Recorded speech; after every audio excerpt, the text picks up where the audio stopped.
it's Jack from Cultaholic.com back again with another news update. Check out the news video earlier on the channel if you want to see all of the first stories from today, but we've got even more big news stories to talk about from WWE, AEW, lots and lots of big stories. So, without any further ado, let's take a look at those headlines. First of all, WWE are said to have big plans for a recently returned Raw superstar. Next up, we take a look at some backstage details from that segment last night between Chris Jericho and MJF on AEW Dynamite. And finally, several huge matches have also been announced for AEW's upcoming pay-per-view, Full Gear. So first of all, let's talk about the big plans in store for this particular Raw superstar, and it's none other than the recently returned Elias. This comes courtesy of Inside the Ropes, who say that sources tell Inside the Ropes that WWE management views the man known as the Drifter as, contrary to his moniker, a staple of the Red brand going forward. Sorry, a staple of the Red brand going forward. That was my mistake,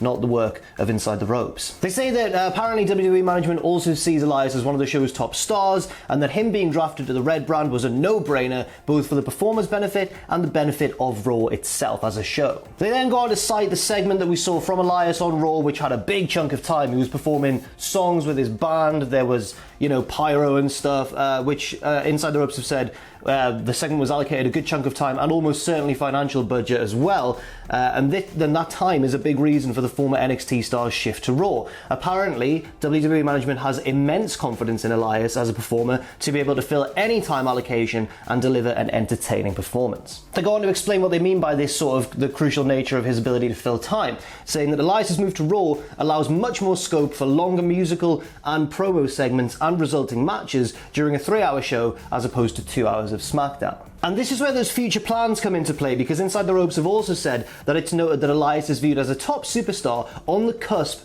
of climbing into the main event scene, and who can be plugged in for any amount of time with no reservations to the main event scene because management are certain that he'll deliver. So from this report, it could be inferred that Elias is about to receive a big push into the main event scene, and this ongoing feud with Jeff Hardy could be the first step to that destination. I am now thinking maybe Elias is just going to handily deal with Jeff at Hell in a Cell, because of course they've got a match on Sunday. Elias is one of those rare stories from NXT coming to the main roster who is built more for the main roster than for NXT. I'm not saying he's bad in the ring. He's certainly had good matches in the past, specifically one I remember against Seth Rollins, for example, but at the same time, he's a character guy, isn't he? He's a good promo. He's got the musical gimmick going on, which nobody else is really doing in the same way on WWE at the moment. I think that he is really one of the success stories of NXT, but in a different way to everybody else. It's quite interesting to see. So we'll keep an eye on what Elias does going forwards, because according to this report by Inside the Ropes, big things are in store and he could be about to breach into the main event scene. Next up, a bit more serious news now, unfortunately, as apparently positive COVID-19 cases in WWE are much higher, or have been in total much higher than originally believed. This comes from WWE's own statement on the matter, and then some kind of interpretation of that statement by Brian Alvarez on Wrestling Observer Live. So this was WWE's statement on their venues being investigated as COVID-19 hotspots in Florida, saying WWE is not open to the public, but rather operating on a closed set with only essential personnel in attendance. As part of our ongoing weekly testing protocols, Aventis Labs, have administered more than 10,000 PCR tests to WWE performers, employees, production staff, and crew, resulting in only 1.5% positive cases as compared to the current national average of more than 5%. Additionally, extensive contact tracing takes place, and impacted individuals are placed in a 14-day quarantine and then only cleared after they test negative. Well, Alvarez then crunched the numbers a little bit on Wrestling Observer Live and said this: there are no official numbers because WWE never released official numbers, but we'd heard about 38 for the big outbreak, and then there was another outbreak and we didn't hear any numbers for that one, but I heard double digits for that one, and granted it was low double digits, but that was the number that I heard. He goes on to say then a lot of people disappeared, and to be fair, some of the people that disappeared was contact tracing disappearances. They actually didn't have it, but they'd been around people who did have it. And then he finishes by saying, but the fact of the matter is, WWE, in their own statement, is essentially saying 150 positive tests, which is way higher than the number that we'd been, that we'd inferred from various reports and that sort of thing.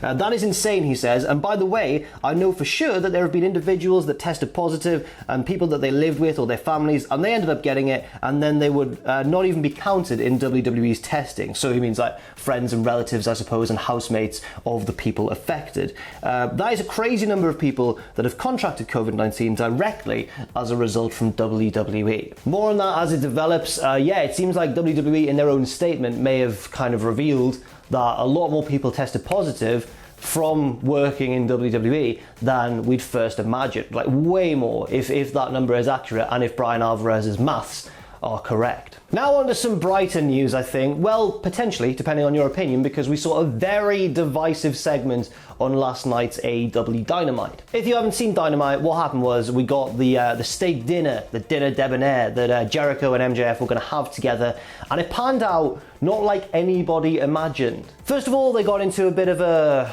kind of a manly contest about who could have their steak cooked the rarest. Then they bickered a bit, then they made up and made each other laugh, and then they sang entirely, like the full song, Me and My Shadow by Frank Sinatra and Sammy Davis Jr. with dancers and choreography and just a big production. It was bizarre, really bizarre, and also very divisive online. Like, some people absolutely loved it and found it hilarious. Some people absolutely hated it and kind of brought out that argument that keeps getting cited. Like, if this had happened in WWE, then people wouldn't be so positive towards it. But then obviously the AEW fans came in and said, well, it works in the context of both of their characters. There's a lot of nuances to take here, a lot of opinions that, I don't even want to start getting into it, because somebody will get annoyed about a wrestling segment of two people singing. There are more important things in life. And I know I'm a big hypocrite because I take wrestling very seriously for reviews and stuff, but also some of the toxicity regarding this online has been crazy. But anyway, we have some backstage details from Chris Jericho himself. Actually, he's been saying this publicly online regarding the Me and My Shadow singing segment. Apparently, everybody involved was there filming that at 2 a.m. on Wednesday morning, day of the show. Sounds like it's been a bit of a hectic day for those who work in AEW, because apparently the edit, it was fully finished and ready to go 20 minutes before the show went on the air. I imagine there was some stressful editing stuff in AEW yesterday. But despite the stress, I mean, I guess if AEW and Jericho and MJF's goal was to capture attention, they certainly did that, because from the moment the segment aired, it was all anybody in, wrestling Twitter was talking about. It garnered a lot of attention. And I think very wisely as well, it involved Chris Jericho, the biggest name probably in all of AEW, alongside potentially Jon Moxley. So therefore, it also elevates MJF, doesn't it? So if anybody's tuning in, or is watching this thinking, what the hell is this Jericho segment I heard about last night? They'll see MJF, they'll be like, who's this guy? And it broadcasts his name to more people as well. It makes sense. But yeah, those backstage details make it sound quite a scary, not a rushed job, but a last minute one, filming it in the early hours of the morning, and then of course finishing the edit 20 minutes before the show went on air. Sticking with AEW news for a second as well, several big matches have been announced for the upcoming Full Gear pay-per-view. We already knew part of some of the matches on the November 7th show, but last night has really ironed out a lot of the details. So we already knew, for example, that there's going to be a tournament final and the winner will face the AEW World Champion, whoever that may be at the time. We also knew that Darby Allin would challenge for the TNT Championship against either Cody or Orange Cassidy, whoever wins that match next week. But various other big matches have been announced, 3 in particular, which have really grabbed the attention. Just before I get to those, some people, I should say, have been knocked out of that tournament. So spoiler alert right now. So the semi-finals of the tournament, which take place in the build-up to Full Gear, will see Kenny Omega take on Phoenix, and on the other side of the bracket, Hangman Page take on Wardlow. It all seems to be set up for a big Omega versus Hangman final. That's, I think, the most likely course of action, but you never know. They could pull a surprise out of their hats. Now on to the 3 big matches that have been announced for the show. First and foremost, AEW World Champion Jon Moxley will defend his title against Eddie Kingston in an I Quit match. Very interesting stuff there. Of course, there's already one big I Quit match coming up, the Hell in a Cell I Quit match at Hell in a Cell between Roman Reigns and Jey Uso for the Universal Championship. Now at Full Gear, we have another world title match with an I Quit stipulation between Moxley and Eddie Kingston. Looks really intense. They've both been talking trash. Moxley says he wants his friend back, and Kingston's changed. Kingston's saying that Moxley changed when he went off to WWE and sold out. So it's going to be intense. It's going to be a good one, I think. The other big match announced, well, we already knew that on Dynamite last night there was going to be a 4-way tag team match, the winners of which would become #1 contenders for FTR's tag team titles.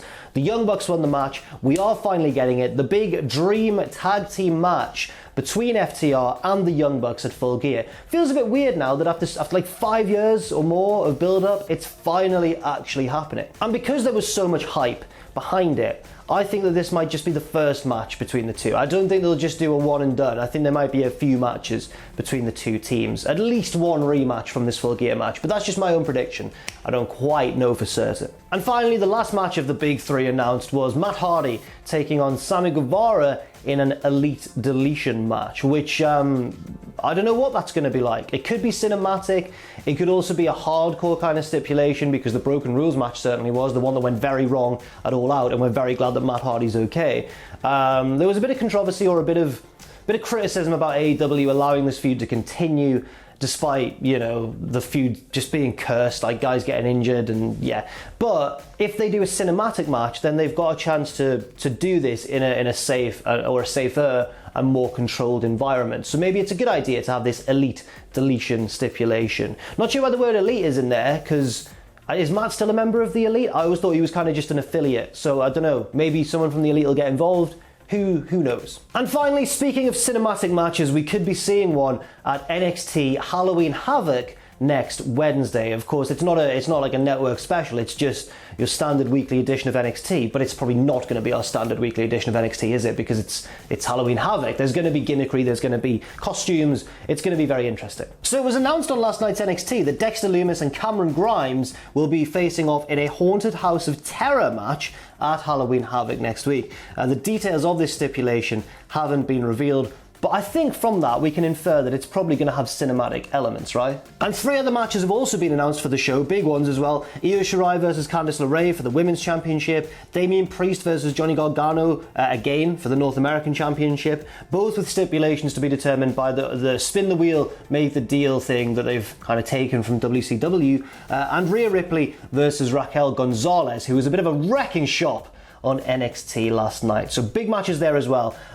So it should be a very interesting edition of NXT next Wednesday. That's it for now. Thank you very much for watching this video. I've been Jack from Cultaholic.com. Leave your thoughts and opinions on these stories in that comment section down below. Thank you very much for watching once again. Stay safe out there, stay positive, and I'll see you very soon.